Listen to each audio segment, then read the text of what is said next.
My name's Adele Onyango and welcome to another episode of Legally Clueless. No, seriously, I have no clue what I'm doing, but I'm pretty sure I'm not the only one. Hey you, welcome to episode 79 of Legally Clueless. Thank you so much for rocking with this podcast. I really do appreciate you being part of the tribe. You can join us on Instagram at Legally Clueless Podcast.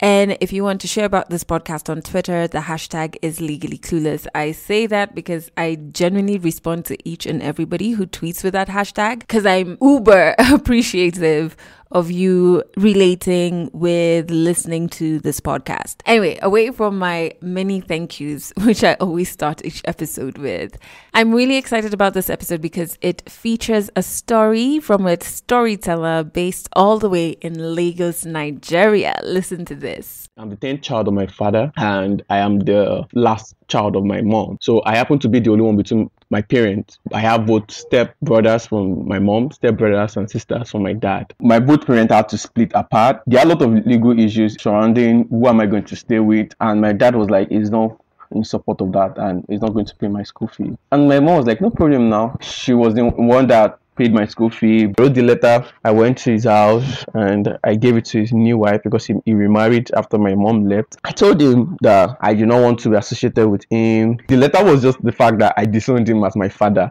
He signed it, he stamped it, he distributed it among the other siblings. That is a story by Toda, who is Nigerian and based in Lagos, Nigeria. And it's coming up a little later in this episode. So I'm not going to give too many details about the story just yet. So again, I do want to know how you are doing. Feel free to drop a comment in the comment section or DM on Instagram. 2020, I was just on a WhatsApp call with 3 of my girlfriends. And we just kept saying how, let's just go easy on ourselves because 2020 is such a hectic year.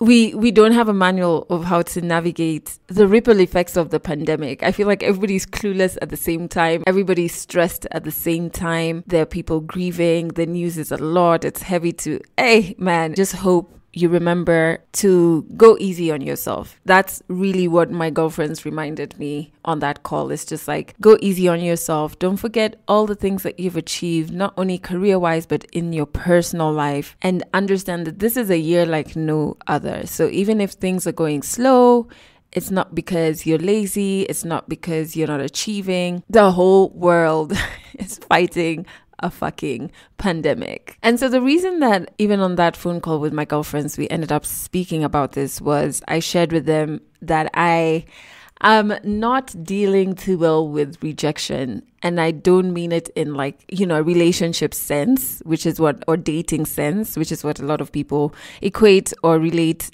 rejection to. I'm talking about in career. And even in career, I'm not talking about you apply for a job and you don't get it. It's a whole different ball game when you're self-employed, I think. I don't know.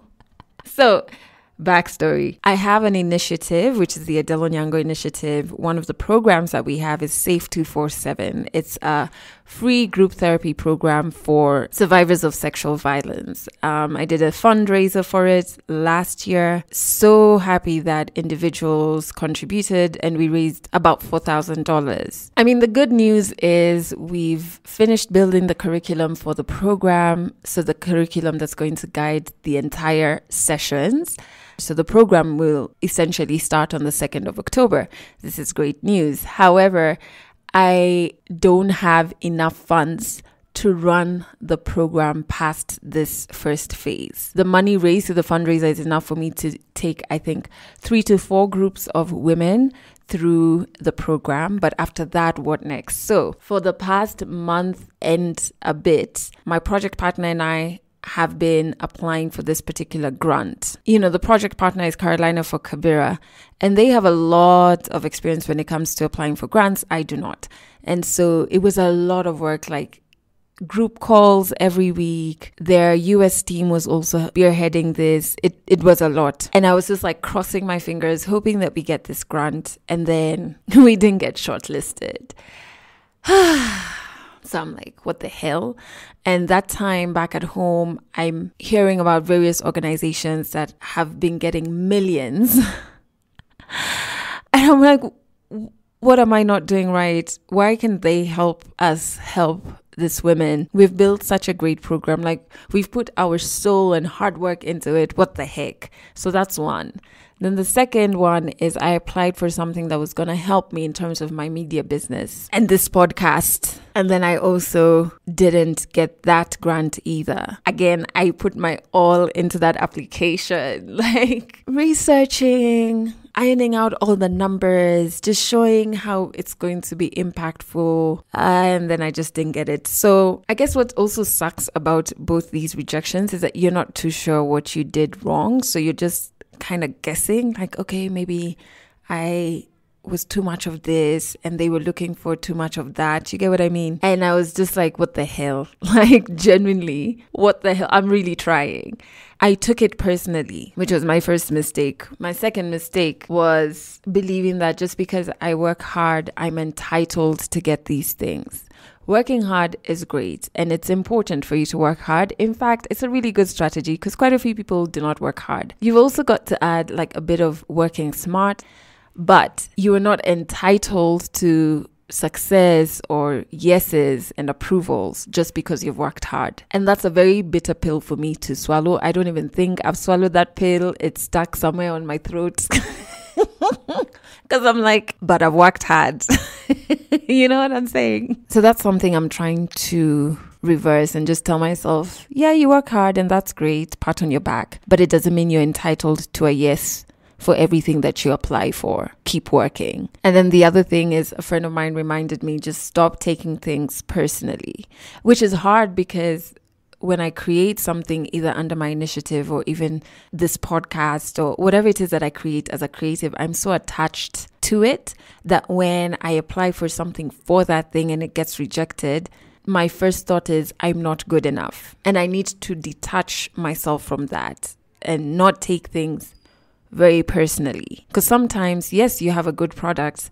Yes, you have a good concept, but it's not the concept that whoever it is or whatever it is you're applying for is looking for. I've been reading a couple of articles. One of them really stood out for me in how to handle rejection, especially as a freelancer. It's by somebody called Kat Bugard, and it's called I Make My Living Getting Rejected, and Trust Me, It Never Gets Easier. So I've put a link to that particular article in the description. If you're trying to navigate through rejection, just read it. But something that stood out for me in that article was, one, there's a quote that says, rejection might never get easier, but you do get better at dealing with it. I hope that's true for me, man. Because I know this is not the last no I'm going to get. So I'd better start getting better at dealing with being rejected. And then the other quote in the article that I was like, whew, this really does speak to me. She says, rejection always stings and you're more than justified in acknowledging that. But it's what you do after that period of feeling discouraged and disheartened that matters. So I like that it was written by somebody who's a freelancer. So that's very similar to the space I'm in. So you can find the link to the article in the description of this episode. I hope it helps you out if you're trying to navigate rejection as well, which is just a shitstorm and a half. Two things that have made me smile this week. One is my niece. Oh my God, you guys, she has grown. And she's so adorable.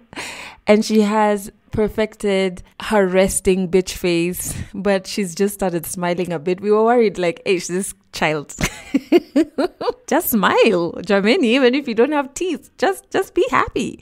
So she started smiling, and she's, her cheeks are so big. I spent the whole of yesterday with her, actually. I was even meant to call somebody for work, and I just put my phone away. When I'm with her, like, nothing else matters. I don't think about work. I don't check my email. I don't check my phone. I completely zone out, and I just kept holding her, and it was, she's amazing. But the second thing that made me smile this week is, oh my word, this song, and it's actually the song of the week in this episode.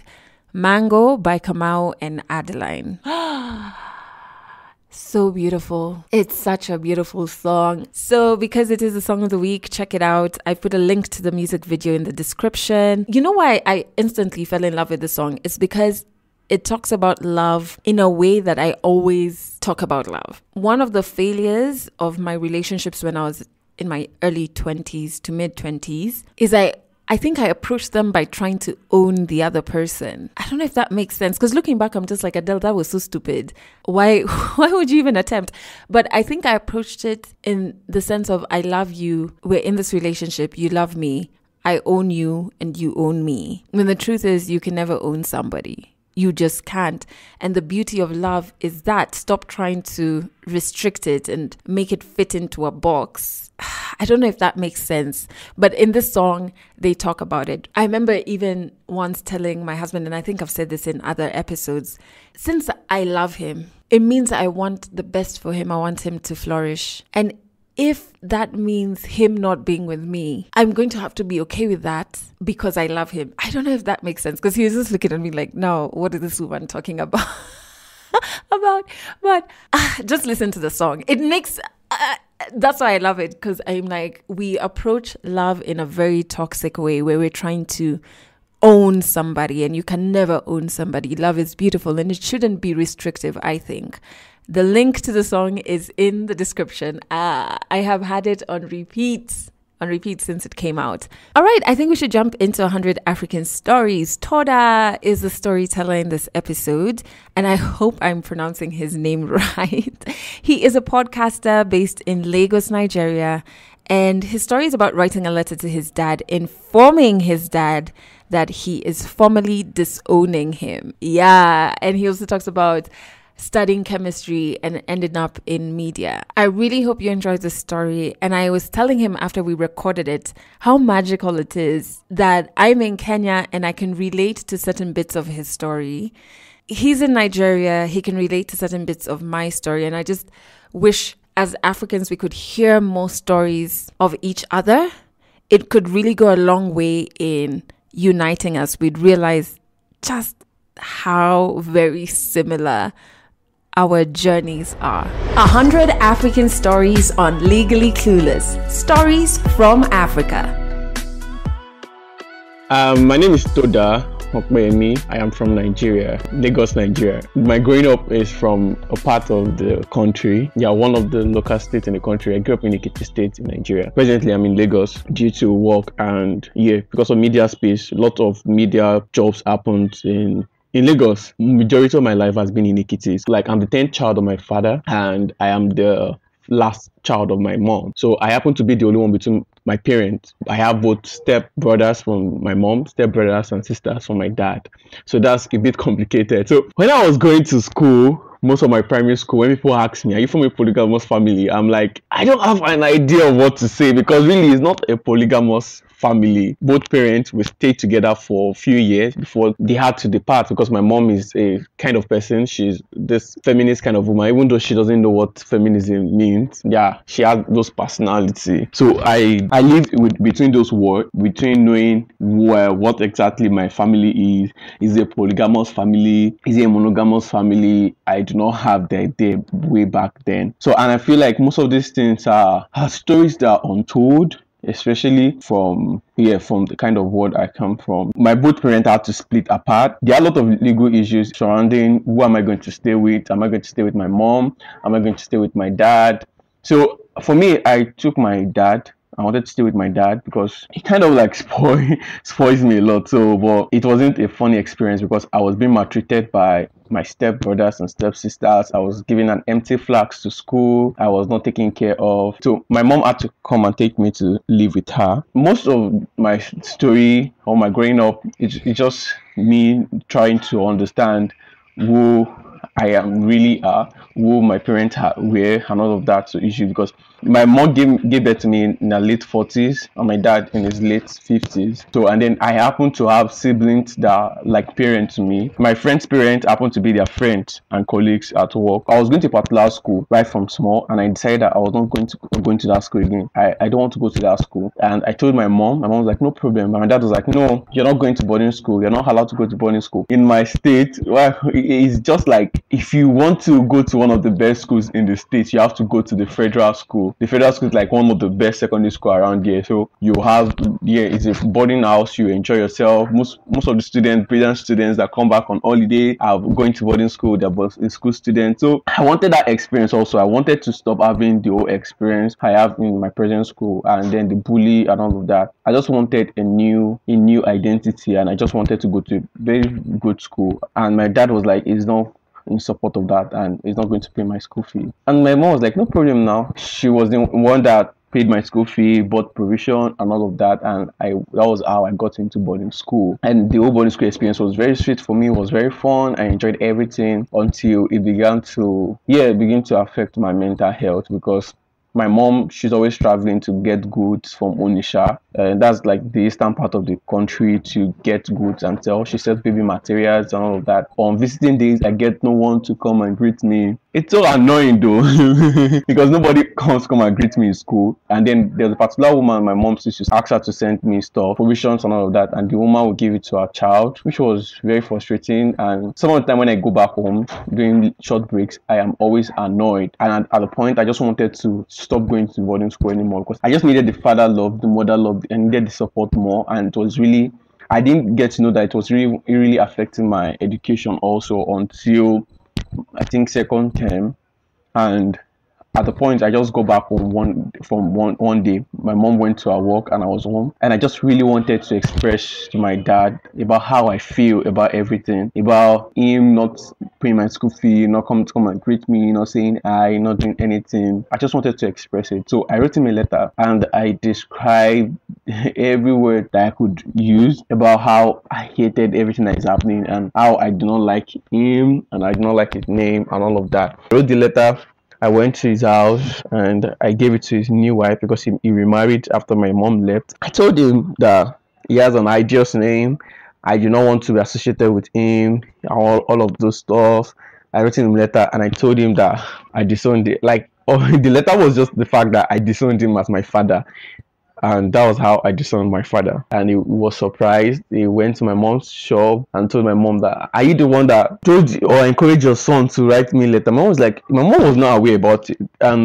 My dad couldn't believe that I was the one that wrote the letter. None of my siblings or my dad could believe that I was the one that wrote the letter. And it's so annoying, because most people feel children do not allowed to have feelings. They're not allowed to have their own opinions. They're not allowed to express them, because at that point, none of them also believes that I could write those words. They could not believe that those kind of vocabulary could exist in my brain. And I'm wondering, do they think I was that stupid, or I didn't really meant those words? I just wanted to express and how I felt and how I've been feeling. And I felt probably the person that read the letter to him was the person had to read it that I disowned him. But really, I didn't write that letter because I wanted to disown him. I just wanted to express how I felt, how I was feeling. He filled the letter, he signed it, he stamped it, he he distributed it among the other siblings, and he actually took it very serious. And after some years, I think the next 2 years, I had to go back and apologize. And that was when I got to realize that he took this case very serious. He told his lawyer, he told everyone. I wrote another apology letter, and that was how we got reconnected back. The experience for me was not really easy, because at that point I wanted to be more closer to him, but I was about gaining admission also to university. So, and the agreement was, if I enter university, I will now start staying with him, and I will be going from his house to the school. At that point, he wanted me to be studying medicine. That was when I lost him. I lost him and gained admission the next day in 2015. And it was funny because my family people did not believe that I gained admission. They felt probably because he has died and I just wanted to extort money, which was funny because I feel like that experience I've given them a picture about me, and they do not believe, or they do not know, they cannot determine what I can do or what I could do next. So they had to ask me for some JAMB admission letter. JAMB is Joint Admission Matriculation Board. It's a matriculation board for tertiary institution in Nigeria. They have to ask for all the old details and all of that. And I gained admission to study chemistry in uni. I entered school and I was like, yo, I'm gonna get that first class. I want to have that first class. I'll be the youngest person to ever graduate from university, the youngest person to ever gain admission and all of that. So it was just like the whole space. I was in a competition with people. They do not even know that they do not have an idea if they were in competition with me. They were not in competition with me, but I was in competition with them. I was not living my best life on my own terms. I was just trying to prove something that, and at the point when I started living for myself, that was the point I began to feel fulfilled. When I lost my dad, it was not a good experience for me because I did not have an idea of who is going to pay my school fee, how am I going to go on with my school fee, how am I going to move on, and all of that. And it just turned out that everything works out for itself. And this experience was the fact that I wanted to still know more about him. I wanted to still, yeah, but I didn't even cry during those period. That was the funniest thing. I felt I was when I received the news in the that day. It was in the night. I received the news. It was just surprising. I that was the first. That was the moment I began to realize that death has meaning. Before now, I see people die, and I always feel like, okay, obviously they've gone, but this was like my first experience to really experience what death means to someone. So during those period when I lost my dad, it was a very difficult moment for me. I didn't want to do anything. It was very difficult. I didn't cry during those period. I didn't cry. Most of my family people felt like, probably, what's wrong with this guy? Why is he sad? He's not sad that he lost his father. And I was just trying to see, probably he's not dead, probably he's still going to wake up. And before then he was sick. I visited him several times in the hospital. So I didn't cry until when I was seeing his casket going down the grave. That was on the burial ground. And that was when tears came out of me. The only way I was able to express my anger was me actually screaming at someone also. So there was this particular child that was around. The child was trying to probably look into the burial ground, and I was like, do you want to enter? Do you want Everybody around was like, what's wrong? It was really very difficult for me. Within the preparation for the burial, I was also in my first year in school, so I was going from my practicals, I was going from having lectures to preparing for the burial, and actually all of those stuff. So I had to go back to school also, and I had to continue. And it was that period also, my mom also fell sick, and it happens that she needed blood donation. I was the only one that had a blood type. So she's AAO positive and I am AAO positive. So the 4 children she had given birth earlier, all of them are AS. So none of them had a blood group. So we were in a remote part of the state also. So there were no availability of blood in the hospital that we have. So they have to travel down to another part of the state. It was just funny because, and I feel like, probably, I don't know, but I'm a Christian, and I just feel like probably just brought me to the world, or just one way or the other to just come and save her life. I had to donate blood for her. She was the first person I had ever donated blood for, and so I had to go back to school. I came back from after donating blood. I went for my matric. The next day, I was on my way coming back. I snapped out. And I was giving blood, milk, and all of that. And at that point, I just told myself that I need to graduate with the first class. I always tell myself that I need to graduate with the first class. But I did eventually make the first class out of uni. I knew that I'm in a point that where I need that I'm living according to my tent, not because of someone else's doing, or I'm trying to compete with someone, or I'm trying to impress someone, or I'm trying to be someone, or just make someone happy. But I am on my own terms, living on my own terms, enjoying what I'm doing. But my father is one person that will see me now, and I'm very sure he will be proud of me. But one thing that actually tormented me with the experience was the fact that I do not like remembering his name. So that was part of the reason why I changed my name. So my father's name is Olukushe Oladele George. So Olukushe means in Yoruba, it's a Yoruba language, it means dove. It's a very special kind of name. But right now, I had to change it like 4 years ago. Is it 4 years ago? Yeah, 4 years ago. So I had to change it because I did not like, because when people call me that name, I remember most of my experiences in primary school, most of my experiences in secondary school, being bullied, how people abused my name. Why I changed it also to the fact that when people call me that name, Mulokoshe, I remember him, not me. I do not see myself in that name. I remember him. And it happens that most of the other family people too still live under the glory of that name, because he made the name famous, and in its own terms. And so I wanted to build my own empire. I wanted to build my own generation. I just wanted to build my own presence and make people know that, yeah, this is me, this is that this is that generation or whatever.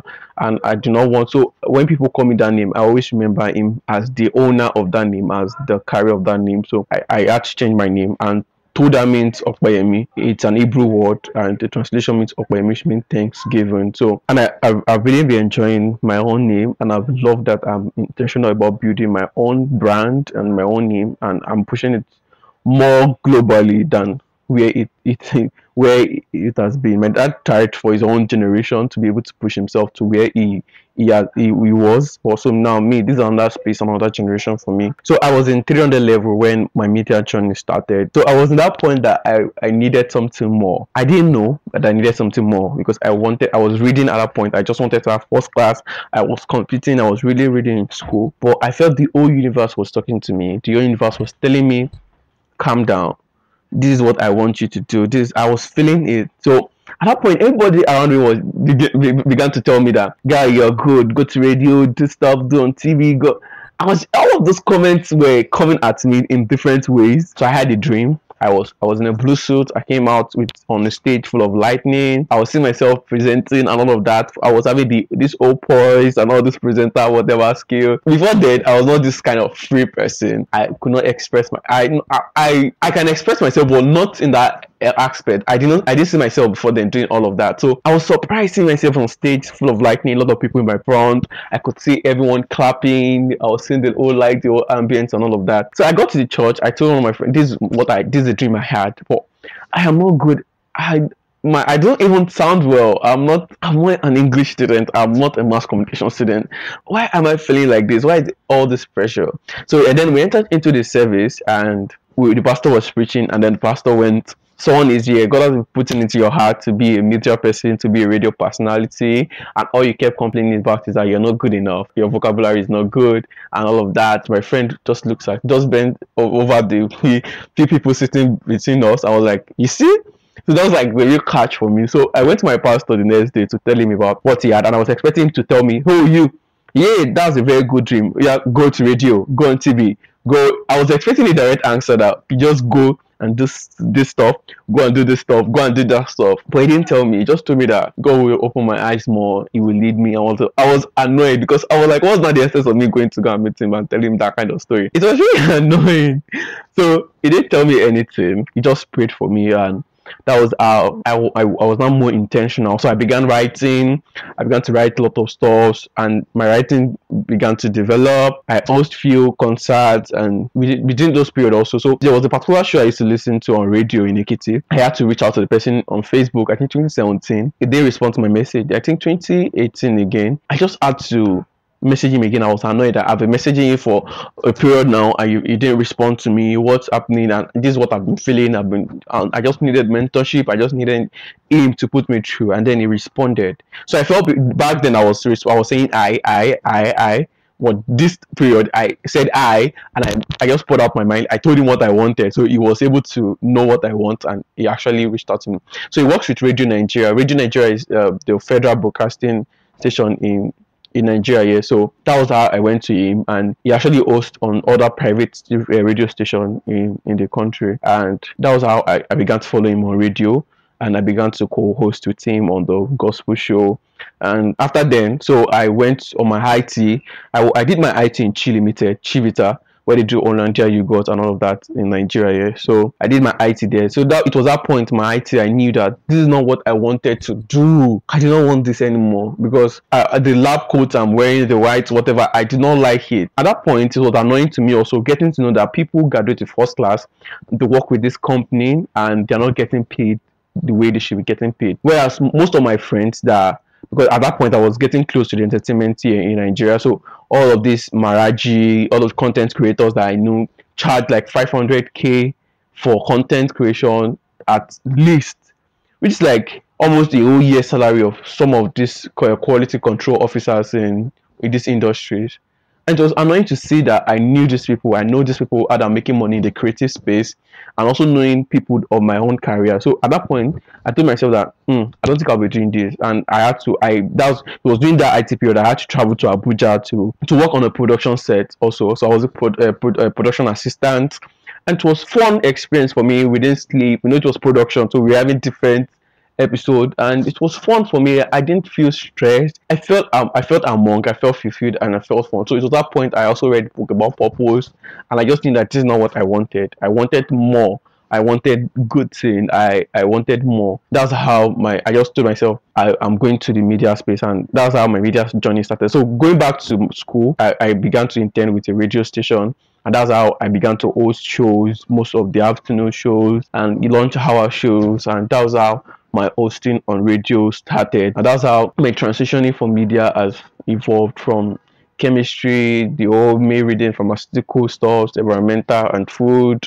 But I feel most of those things actually are helping me now, because as the media person, you have to have a general knowledge of everything that is happening around you. And I feel like I have such skill. So my knowledge from science, but my growth in media has been a very intentional stuff, because most of what I've learned are self learning. So I Google stuff a lot, and there was a particular period I participated in Ebuka. So Ebuka is one of the top hosts in Nigeria, yeah. So, and I participated in this challenge, and I was part of the top 3 guys. That experience for me, learning how to present, how to host events, and all of that. So most of my experience has been with me playing with Google, watching YouTube videos, learning resources online courses about transmedia storytelling, about journalism, investigative journalism, and all of those stuff have actually helped me a lot. So I didn't get to probably spend 5 years studying media, but I've been very intentional about my growth, learning, and actually having work experience, which is very essential, and just having fun with what I do. I have fears. I do have a lot of fears, but I feel like the fear of failing is one thing that I do not want to experience again. But I love that I have failed in the past. I failed when I was in boarding school because of that experience. In that experience, that failure has helped me a lot, because it has encouraged me to embrace my failures and actually moving on and learning more. So failure is part of this journey. I've experienced failures in different ways, but I love that I learned from my failures, and I get scared that I might actually still fail, but I know that if I fail, I'm actually still going to come out of it and still going to learn. My fears in my career is the fact that is also getting to be more involved. When I mean more involved in the media space in Nigeria, yeah, it's just the fact that there's a lot of competition, and just need to be on people's faces and just keep doing. So I feel like my fear is just the fact that I won't say it's a lack of platform. You get what you definitely need to create one for yourself if you don't get it. But it's just the fact that I need to, the pressure of doing people's expectation of you. So recently, I was in a production set with one of Nigeria's, I'll call him Africa's star boy, Joe Boy. I took a few pictures with him, and I uploaded it on my social media, on my Facebook, on WhatsApp. And suddenly, people feel I have arrived, like I have the money. And it was annoying, like it was annoying to me. People feel like I have the money, so a lot of people were reaching out to me. Please give us his connect, link us up with Fireboy. Oh my God, they just take a picture with Fireboy. It was just the fact that when they begin to see you taking pictures with most of these celebrities, they automatically feel that it translates to money in your bank account. It doesn't happen that way. I don't feel it happens that way, and it doesn't happen that way. So most of the expectation is just the fact that people have a lot of expectations about you, especially about me being in the media space, and I'm just trying to build more influence. And the expectation sometimes is actually very painful, because when people that are supposed to actually still be giving you money feel like you've arrived. So most of my family people, since when I've been in uni, none of them have really been actively financing me like that. But naturally now they feel I have arrived, I have blown, and I do not need them, because I am probably rolling with celebrities. And and they just feel like, since you're rolling with celebrities, automatically there's money for you. So I'm at that point that I'm learning, and I'm trying to establish myself, yes, as a business, yeah, and be able to monetize a few things I could probably monetize, and be able to build more influence. And yeah, I don't have any regret writing the letter to my father, because I feel that was the only period I was being sincere about how I felt. That was the only period I was able to let him know that, yeah, this is how I felt, and I just needed him to make a change, but he didn't decide to make a change. That was just me letting my feelings out, and I didn't regret that. It was one of the most sincere part of my life with him, and one of the most sincere part of my life with him. One of the things I'm very proud of is the fact that I've learned to know that what I just basically need to do is to keep doing, is to push myself out there. And being in the media space also, I'm very honored when most of the stories that I've been doing also, most people reach out to me and be like, thank you for telling this story, thank you for sharing this. It really encourages me. And the fact that people I look up to just reach out to me randomly in a DM and be like, hey, mister, well done with whatever you're doing. Like, that always sits me on my foot. Like, recently, one of the media firm here in Nigeria, one of the top media firm, the co-founder reached out to me on Instagram and was like, hey, mister, how you doing? I, like, just commenting me about the work I'm doing on. That was like, so people are watching you. People, like, they are not following you, but also randomly they get to see what you do, and I get encouraged with those little things. It might not really mean a lot to them, but it really means a lot to me that I get those comments. Well done with what you do. I just keep doing and I keep moving. I do not settle for the less. I just want more. So if I get this, I just want what's the next thing. Sometimes it's a pressure though, because we should always look back in some of the things we've done, live in the moment and enjoy that. Yeah, thank you, Jesus. Thank you, Lord, that I've done this, I've achieved this. Then what next? But then most of the time we get filled up, or we get filled up or worried about things we do not have, platforms we do not get, than what we've had. And I just feel like that I'm trying to find balance also. My podcast is Talk with Toda. That's Toda. So on there, I on the podcast I share untold stories, and most of the stories is just to break bad cultures that are in the society, and I cover story and engage people in conversations from humanity, faith, sexuality, and all around mindfulness. So, and most of my audience have to be open minded about most of the conversations, and just making people to break free from the stifling insularity of their existence, and just knowing more and learning more about their environment. Just untold stories, because I feel like most of people's stories are untold, and we just need more platforms where people can share their opinions, their stories, their experience, their battles, their wins, their loss. We don't know, the bad might inspire someone, the good might inspire someone. We just need to be more vulnerable. One of my last stories, a rape experience from a girl in South Africa. She lives in Cape Town, South Africa. She was raped at 11. She was drugged with cocaine, and she's currently 16. And when she reached out to me, I was touched with her story. It was a very emotional episode for me. That was just it, and I just feel like it. And the lady that shared her story, she felt relieved. She reached out to me. I was like, thank you so much for allowing me to share your story on your podcast. I feel more relieved now, and just sharing my story to people. Just let us be more human together. Catch more African stories in the next episode of Legally Clueless. Oh man, I really loved that story. So first, I've put a link to Toda's podcast in the description. Make sure you check it out. He is such a fantastic young man. Quite a few things stood out for me in his story. Quite a few things were relatable. But what I'm really going to take with me, because I need it right now, is when he talks about looking back and appreciating how far you've come. Because, when he was talking about, and I remember thinking this as we were recording it, when he was talking about how some people, you'll find yourself only looking forward or looking at what you don't have, what you haven't achieved. I imagine I'm those people. I never stop to be like, okay, let's just celebrate. Look, you've achieved this. Look, this worked. You know what I mean? I never stop to do that. I think it's important in life to be very present and to enjoy the moments and not constantly be focused on either what you don't have or only where you're going. Even where you are is very important. So remember, you too can share your story on this podcast. All you have to do is send me a 1-minute story demo. Just record it on WhatsApp audio note. And just tell me a bit about the story that you want to share. So the Legally Clueless hotline number that you're going to send that to is +254 768 628 790. I want to send a huge shout out. I have been getting storytellers from Rwanda and Tanzania especially. Thank you so much. I really do appreciate it.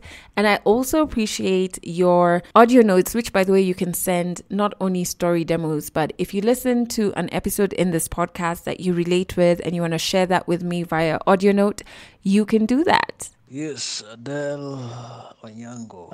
Let me first say, you make me reminisce on those moments that you used to host the morning breakfast show with Shafiwero. I think my best part of the show was the random wake-up call. Let me say, first and foremost, wow, good work. I think I found the link on your Twitter handle. Let me say, it's been fantastic.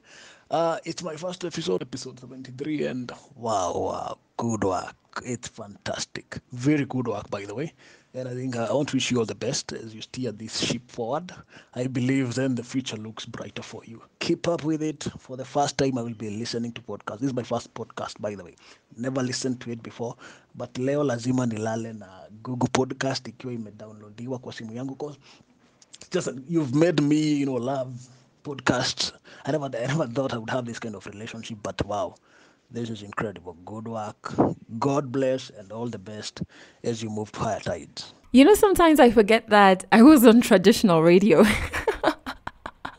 Like, those days are so far behind me, and they're really not. Like, I just left, I think my last show was first week of June last year. So it's really not been that long, but it's like I've forgotten that entire life. And so it's so refreshing when listeners who would constantly tweet me during my radio show start tweeting me about this podcast and then getting audio notes like those. It's really heartwarming, and I do appreciate all the positive vibes, positive messages, and I appreciate those people who listen to me on my radio shows and are also here. That's so sweet, man. Like, it really is. And speaking about radio, this podcast is on Trace Radio. So if you log on to traceradio.co.ke, you can stream the podcast there every Monday, Wednesday, and Friday at 9 a.m. and at 8 p.m. And on that website as well, there's an entire list of the frequencies of Trace Radio in Kenya. In case you want to tune in the old school way, you can do that Monday, Wednesday, Friday, 9 a.m. and 8 p.m. That's it for this episode of Legally Clueless. You can share this podcast with your friends. You can keep it for yourself. I'm not judging. Just make sure you're here next week for the next episode.